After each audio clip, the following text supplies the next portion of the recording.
Hey guys, Dezz Asante here from the TechMuze Academy with another mixlessons.com video quick tip. This time around, I want to talk to you guys a little bit about gain staging your mix session before you really dig into getting your level balances and things of that nature. So this is a little technique that I like to employ when I'm just setting up my mix, when I've just imported my tracks and maybe I've done a little bit of organization and routing, but I haven't touched any faders or anything yet. I like to make sure that I'm going to have some headroom to work with. So as I start applying my processing effects and so on and so forth, I like to make sure that there's always a little bit of room up top that I can work with as I start adding elements into the mix, that I'm not going to be clipping my master fader. I don't want to end up in a situation where I have to be pulling down my master fader to avoid clipping. I like to try my best to keep that at nominal, at 0, and adjust my gain stages of the individual tracks instead. So I've got a mix here that I'd like to pull up on the screen by a friend of mine's band called These Three Cities, who unfortunately are no longer playing together, but which is sad because they made some fantastic music. And I want to, well, let me start by just playing you a little bit of it. This tune is called Josephine. Have a quick listen here.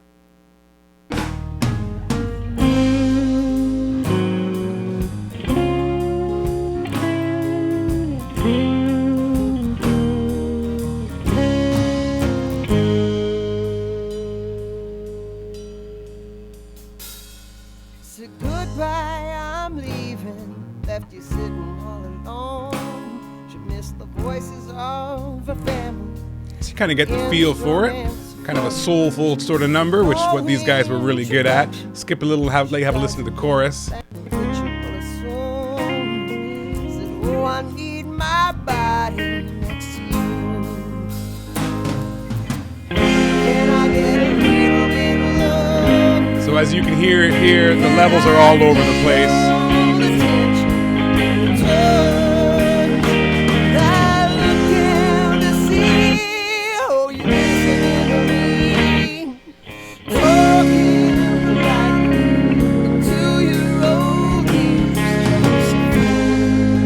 Okay, so that gives you a little bit of an idea of the tune we're working with. Now, if I pull up the mixer, you'll notice, and I'll just make that a little larger for you guys, that the faders are all at 0. There's not a single plug-in. This is just the raw audio imported into the session. Now, the first thing I like to do, and most DAWs are capable of this is Cubase 7 you're looking at right now, is you want to go and find out where in your DAW of choice you have the ability to activate peak hold on your meters. What that basically means is you see these little lines right here which indicate the loudest point that particular track had achieved up until I hit stop anyhow. This is what we call the peaks, and we want them to hold on the meter so that we can come back and look at them later and find out where they are. You'll also notice down here I have a peak meter peak level, which indicates the actual decibel level that the peak of that particular track reached. So what I'm going to do in Cubase, at least in this version of Cubase, the way it's done is from the functions menu here, I'm just going to go into my meter set, and I'm going to reset that now. So my peaks have now disappeared, okay? First thing you want to do is make sure that you activate hold peaks and hold forever. At least that's the way it's phrased in Cubase. The nomenclature might be a little different if you use something else like Logic or Pro Tools or whatnot, but I'm pretty certain that you'll find this feature in there somewhere. You may have to do a little Google foo to figure it out, but this is what you're looking for. So I want the peaks to hold. And the reason for this is because I'm going to let the track play through from beginning to end all the way through, and I want to look back and find out what decibel level was the loudest point of each individual track, okay? So my peaks are set to hold, and if I head back to the beginning of the track right now and hit play, it's a little bit of dead air at the beginning.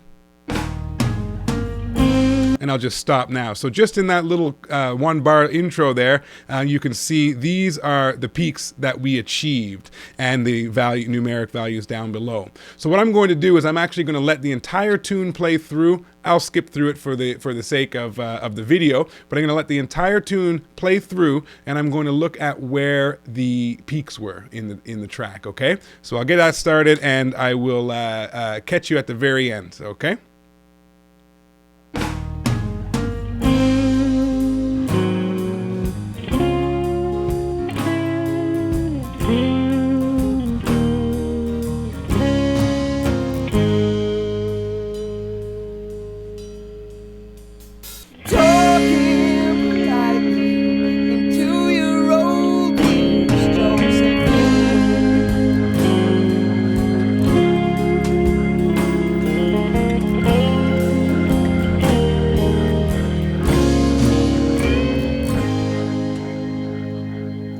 Okay, so the tune has played through in its entirety. Let me bring the mixer back up again so we can see what we're dealing with. And I can see for each individual track what the peaks were. And the numeric values, which is important. Now, why did we do this? Well, basically, the way I like to approach a mix is I like to find, in the very beginning, is I like to find out what is the absolute highest level that each track achieved, and I want to set that to an arbitrary number. Let's say, for example, -12 or -10, for example, right? Let's keep the math easy because it's not my forte. So you look at this track here, for example, the left tom mic. So it achieved the highest peak, the loudest point in the entire tune was at -3 dB on the mixer. Okay, so what I want to do is I want to adjust the gain on that individual track so that it equals -10. So the way it's done in Cubase, and again, I apologize if you use something different, but I'll bring up the edit window for that particular track. And in Cubase, I have a gain control. Most DAWs do. If you don't, there's probably a gain plugin that you can put as the very first instance, the very first insert in the chain, just to adjust the gain so that the peak of that track matches the number you've set. And you're going to want to experiment with this. For me, -10, -12, somewhere in that neighborhood seems to be appropriate most of the time. So because its peak was -3, I can see that over here. I want it to be -10, so I'm going to adjust the gain -7, so that the -7 plus the -3 equals the -10 that I'm shooting for. Hopefully this is making sense to you.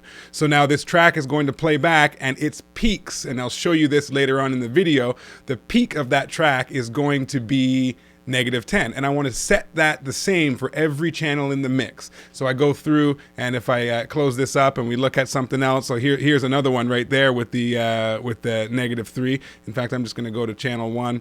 That's the stereo in, so we don't need that. So this overhead left mic was -3 as well. So again, if I open that up, adjust the gain, -7, we achieve a peak level then of -10. Okay, and I can do this for every single track. So I'm going to pause the video and do that for you now, and then I'll show you the results. Okay, so I've taken the liberty of adjusting the gain on each of the individual channels to make them peak at -10 in this particular case. You'll have to experiment if depending on how many tracks you have in your mix.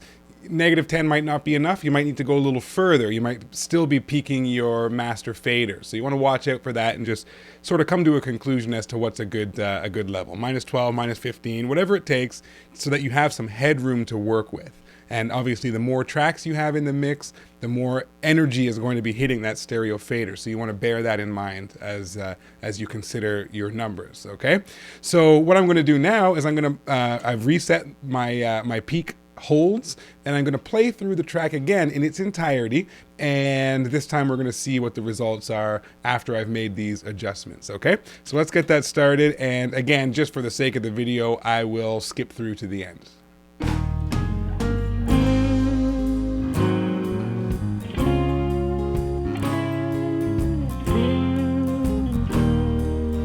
Okay. So now if we look at the mixer, I've let the tune play through after we've made our adjustments. Some tracks were low, so I bumped the gain. Some tracks were high, so I reduced the gain, so that I know with confidence that I have at least 10 dB of headroom on every single channel, okay? And if we look through, you can see those peak hold levels are all the same. And if we look at the digits down below, they all peak at -10. As I scroll across the mixer, -10, -10, -10. The ones that say infinity, they're the group channels, and I haven't actually assigned the tracks to the groups yet, so they're not receiving any audio. So they're always at negative infinity, okay? But as you can see, all of the individual channels are now peaking at maximum of -10. And that is exactly what we're going for. It's just to give you the knowledge so that you have a baseline, I guess, to work from. I know without a shadow of a doubt that no track in this mix peaks at higher than -10. And then if you look at your master fader, you can determine, okay, did my master fader still clip? If you've got 8 tracks in a mix, may not be a problem. If you've got 108 tracks in a mix, then you may have to bring them down a little further so that you still have some headroom on your master fader, okay? And you may start to notice a little bit of balance already start to enter into the mix, depending on the elements of your mix. But this is just a general best practice, I would say, for how to begin your mix at a gain stage. You'll notice all the faders are still at 0. I haven't touched a fader at all. I've just applied a gain adjustment to each individual track so that I can be confident in the amount of headroom that I have left. So I hope you find that useful. Give it a shot. See what you can do with this in your own mixes and if it helps you. And feel free to leave me a comment below this video, and we'll see you on the next quick tip.